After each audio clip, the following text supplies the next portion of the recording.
Since my last update on the Air Canada saga, a strike appears likely to happen, with that strike by flight attendants scheduled to start a bit before 1 a.m. Saturday Eastern Daylight Time. It's regrettable that this is about to happen. So it's all watched press conferences put on by Air Canada and by the Canadian Union of Public Employees, latter better known as QP. It should be common sense to pay employees of a company for every minute they spend on duty. Why haven't Air Canada executives acknowledged that?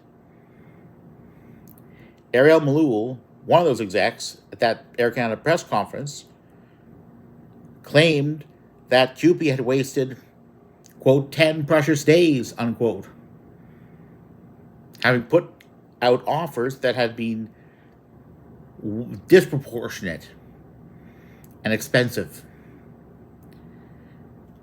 Where has the airline been on pay for flight attendants when they are on the ground, but on duty for Air Canada? Where's that acknowledgement? It's interesting that press conference was crashed by quite a few flight attendants. Even if that press conference hadn't been crashed, the questions would have been asked. Rather uncomfortable ones. But that the airline is being held accountable, being forced to answer questions. Very legitimate ones. That it should have already dealt with. It could have been in a collective agreement, signed, sealed, delivered, well before a strike vote would have been necessary.